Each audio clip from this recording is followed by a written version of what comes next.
Hello my dear lovely students, welcome back to my YouTube channel.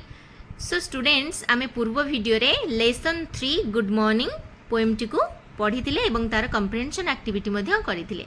तो आज रो video रे आमे गुड मॉर्निंग पोएम रो follow up lesson morning in spring को reading करबा, ता सहित ओडिया एनालिसिस मध्य करबा। तो समस्त चलो प्रथमे रीडिंग करि नबा।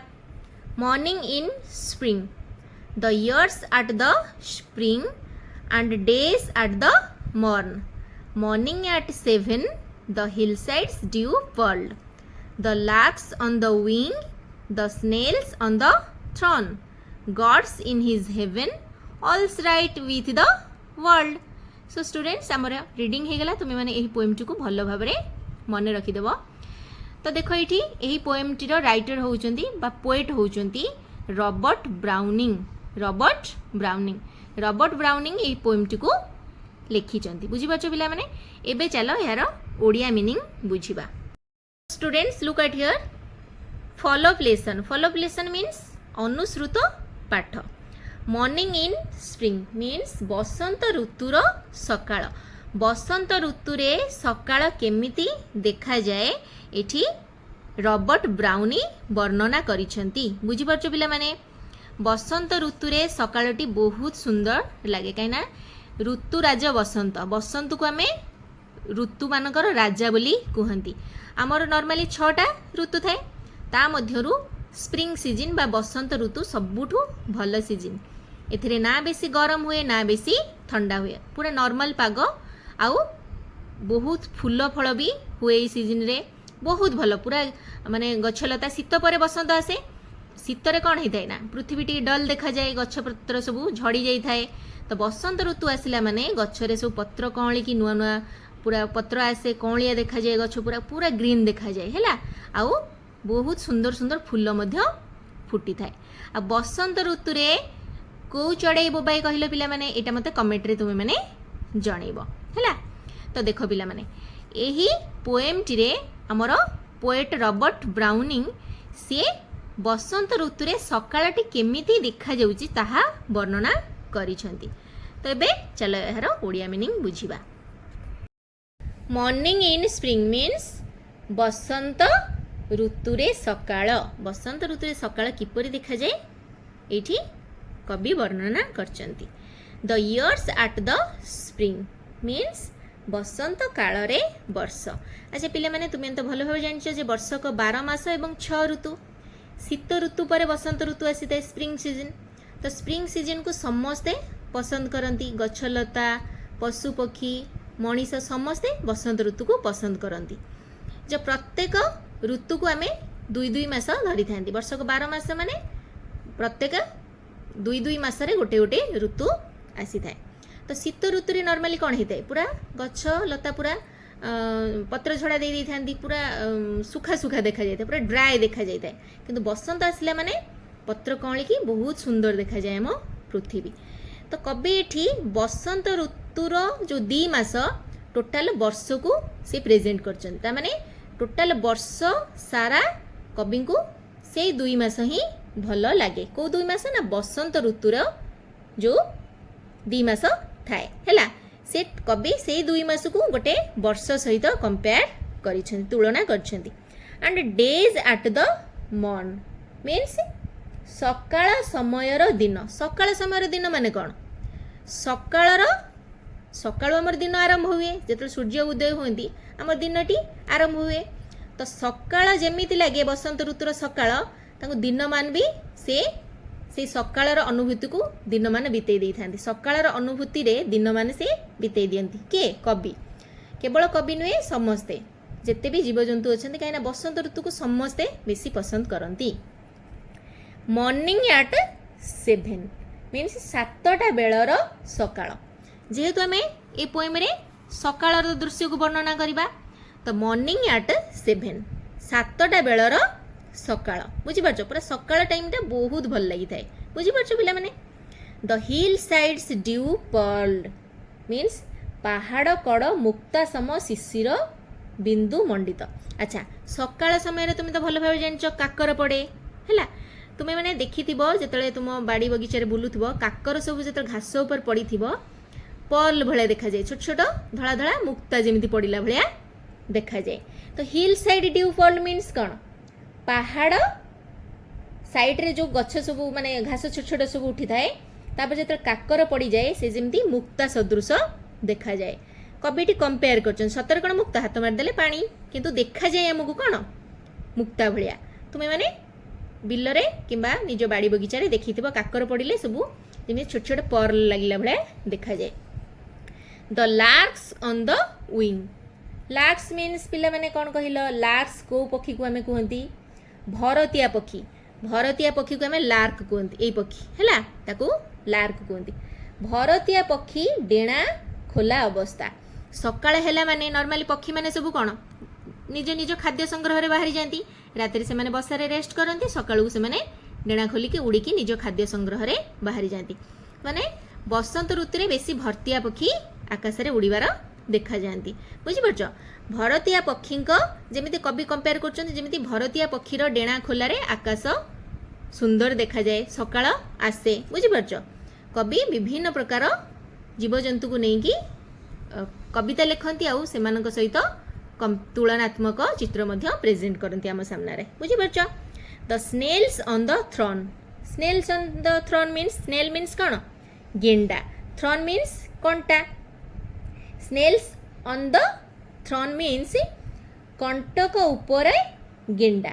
अच्छा गेंडा तुम्हें मैंने देखी थी पिला माने ता ऊपर कंटा बाहर थाए किंतु नॉर्मली आम पोखरी माने जो गेंडा थाए कंटा न थाए कंटा में सिंग टाइप बाहर थाए है तो जो सकाळ हो जाए सबू जीवजंतु एक्टिव हो जाती समस्ते निज निजर काम बाहर जाती निज निज खाद्य संग्रह करती सेमती कवि ये गेंडा को ये सकाळे प्रेजेंट कर गेंडा तार कंटा बाहर कर माने से ओपन गेंडाटा कौन जो शोई थाए से ओपन माने क्लोज हो जाए जो से चले तार सिंग बाहर तुम्हें देखी गेंडा सिंग बाहर तो गेंडा भी एक्टिव हो जाए बसंत ऋतु रे माने सकाळे से सकाळ को एंजॉय करने बाहर है ता मुह खोलिकी बाहर गेंडा जो सकाळर खरा पड़े बहुत भल लगे ना बसंत ऋतु रे। तापर देख gods in his heaven means भगवान तांको स्वर्ग रे भगवान कोठी थांती ना आम पढ़ी शुणी भी भगवान स्वर्ग रे रुहती भगवान भी सकाळ बसंत ऋतुर सकाळ को एंजॉय करती बुझीपार। समस्ते एठी पशु पक्षी कीट पतंग इभिन कि भगवान भी सकाळर बसंत ऋतुर सकाळ को एंजॉय करती। All's right with the world means all's right with the world means पृथ्वी सहित समस्ते सठिक थांती। एते सुंदर सीजनटा बसंत ऋतु जे सबु जीवजंतु भल पाती आ पृथ्वी रे जिते जीवजंतु रोचंती समस्ते खुशी रे रुहंती बसंत ऋतु रे है।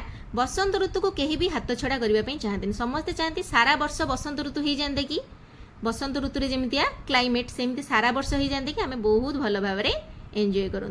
केते सुंदर पोएमटी देखिल रॉबर्ट ब्राउन लिखिं बुझीपार ना समस्ते आशा कर तुम मैंने भल भाव में बुझीपार। सो स्टूडेंट्स ये देख the verb is in all the lines is used in its short form s the years जेमिति हला the years एठी भी समत प्रत्येक लाइन रे इज शॉर्ट फॉर्म रूपे व्यवहार करा हिछि। देख डेज हिलसाइड्स लार्क्स स्नेल्स गॉड्स बुझी पारछ ऑल्स माने प्रत्येक धाड़ी रे क्रिया इज होज गोटे कौन हेल्पिंग वर्ब तो क्षुद्र रूप रे व्यवहार करा जाइछि शॉर्ट फॉर्म रे हैला। Some sentences in the poem are with the short form of is हैला कवितार केतेक धाड़ी is रो short form व्यवहार करा जाइछि हैला। rewrite the sentences using the full form of is तमे कौन करिवो ना आउ थरे लेखिबो हैला ना is रो पूर्ण रूप is रो फुल फॉर्म लेखिबो एटी एस लिखाई शॉर्ट फॉर्म रे तुम्हें इज लेखिकी पूर्ण रूप से लिखब one is done for you गोटे तुम कर दि जाइए। देख the years is at the spring तापर कौन हम ये देख and day is at the मन कौन लिखब and day is at the मन तापर लिखब the hillside is dew pearled The lark is on the wing. The snail is on the throne.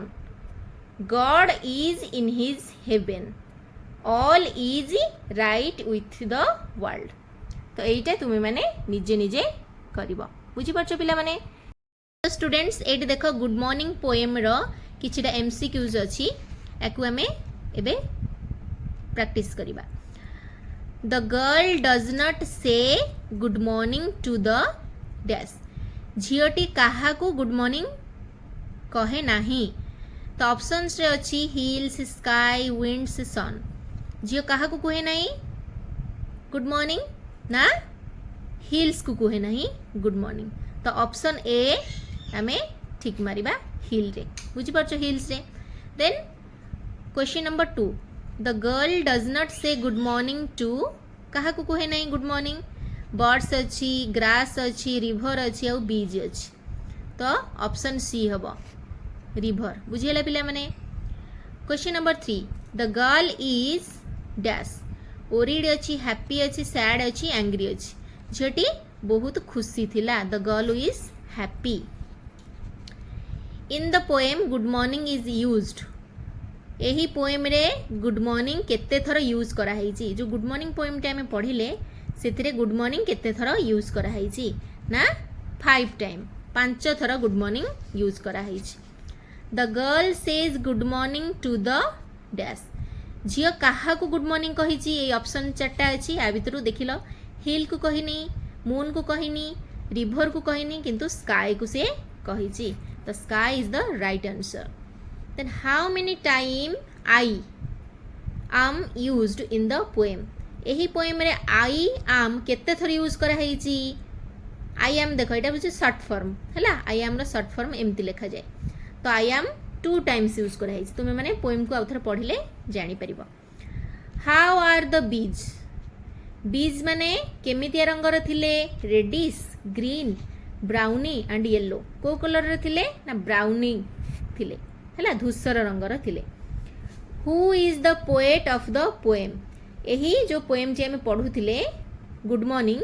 तो गुड मॉर्निंग पोएम रो पोएट के थिले। पोएट होचंती फैनी आर बुकानन बुझेला। तापर देखो whom does the girl talks to. झीटी काहा सहित कथा होउची। द सन अच्छी रिवर अच्छी द मून अच्छी। से कहा सहित कथा होउची। ऑप्शन डी रे अच्छी कौन ना ऑब्जेक्ट्स ऑफ नेचर। नेचर रे जेते भी जिनस अच्छी तांको सहित सब झीटी कथा होउची। Option D. तापर अच्छी देखो हुम डज द गर्ल से good morning in second stanza. Second stanza रे से गुड मॉर्निंग काहा को कहिची बर्ड्स क्रीपिंग ग्रास ट्री 3 जन को कहिची हैला। तो से ऑल ऑफ देम हवा हमर आंसर ऑल ऑफ देम। तापर पिला माने देखो morning in spring. Good morning रा फॉलो अप लेसन गोटे थिला आ गोटे poem morning in spring. Which time of the year is the best time. अच्छा आमे पढ़ी मॉर्निंग इन स्प्रिंग रे को समयटा सबुठु बेस्ट समय थिला को सीजन टा ना स्प्रिंग सीजन टा बेस्ट थिला। ऑप्शन बी हबो right answer. When do the lark in the worth watching means केते बेले लार्क वर्थ वाचिंग मीन्स। तो ये देख पिला माने मॉर्निंग इन स्प्रिंग पोएम टीर किछिटा एमसीक्यू एठी अछि एहा को हमें प्रैक्टिस करिबा एबे। Which time of the year is the best time. ए पोएम रे हमें पढ़िले जे स्प्रिंग सीजन टा सबुठु बेस्ट कहीं ना नेचर रे थिबा आम प्रकृति रे थिबा ऑल क्रिएचर सबु जीवजंतु क्या पसंद करती कौ सीजन को ना स्प्रिंग सीजन को पसंद करती। तो स्प्रिंग सीजन सबुठु बेस्ट है माने टोटल वर्ष भितर स्प्रिंग सीजन टा सबुठु भल सीजन बुझीपार पिला माने।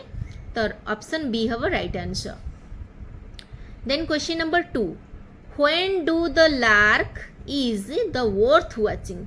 वर्थ वाचिंग मीन्स देखिबा लायक माने केते बेले लार्क पक्षीटा बहुत सुंदर देखा जाए। लार्क पक्षी होची कौन भारतीय पक्षी। लार्क पक्षी गोटे सिंगिंग बर्ड जेमती कुको गोटे सिंगिंग बर्ड लार्क पक्षी मध्य सेमती गोटे सिंगिंग बर्ड है से केते बेले बेसी सुंदर देखा जाए। 4टा ऑप्शन अछि। फर्स्ट देखो when it is in its wing when it is in the bush when it flies high always. It answer हम question number option number A ଯେତେବେଳେ ସେ ଡେଣା ଖୋଲିକି ଉଡ଼ୁଥାଏ, ଡେଣା ଖୋଲିକି ଉଡ଼ିବା ପୋଜିସନରେ ଥାଏ, ମାନେ ଆକାଶରେ ଯେମିତି ଡେଣା ଖୋଲିକି ଉଡ଼ିବା ସମୟରେ ସେ ସୁନ୍ଦର ଦେଖାଯାଏ। ବୁଝିପାରୁଛ ପିଲାମାନେ? ତାପରେ ଦେଖ question number 3, which time of the morning is the best time? ବସନ୍ତ ଋତୁର ସକାଳରେ କେଉଁ ସମୟଟା ବେଶୀ ଭଲ ଲାଗେ? କେଉଁ ଟାଇମ୍ଟା? ଯେତେବେଳେ ସକାଳ ଆରମ୍ଭ ହେଇଗଲା, ସକାଳ ଆରମ୍ଭର କେଉଁ ସମୟଟା ବେଶୀ ଭଲ ଲାଗେ? ନା ଅପସନ୍ ସି ହେବ right answer, at 7 o'clock। 7 o'clock ବି ଆମର ପୋଏମ୍ରେ ବର୍ଣ୍ଣନା କରାହେଇଛି। Question number 4, when do the hill side look beautiful? କେତେବେଳେ ପାହାଡ଼ ତଳିଆ ଦୃଶ୍ୟ ମାନେ ପାହାଡ଼ ପାଖର ଦୃଶ୍ୟ ସୁନ୍ଦର ଦେଖାଯାଏ? ଅପସନ୍ ସି ହେବ। ଦେଖ ଅପସନ୍ ଏ ଅଛି in the morning, in the evening.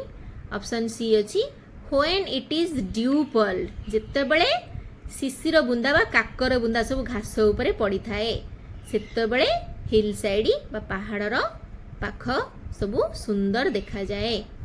ବୁଝିପାରୁଛ ପିଲାମାନେ? ଏଇଠି ଆମର ଇନ୍ ଦ ସ୍ପ୍ରିଙ୍ଗର MCQ କିଛିଟା କମ୍ପ୍ଲିଟ୍ ହେଇଗଲା। ତୁମେମାନେ ଏହାକୁ ଭଲ ଭାବରେ ପ୍ରାକ୍ଟିସ୍ କରିନେବ ଆଦର୍ଶ ଏଣ୍ଟ୍ରାନ୍ସ ଏକ୍ଜାମ୍ ପାଇଁ। ୟା ଭିତରୁ ମେ ବି ଗୋଟେ ପଡ଼ିପାରେ। ବୁଝିପାରୁଛ ପିଲାମାନେ? ତାପରେ ଚାଲ ଆମେ ଏଥିରେ ଥିବା ଡିଫିକଲ୍ଟ ୱାର୍ଡ ସବୁ ଦେଖିନେବା।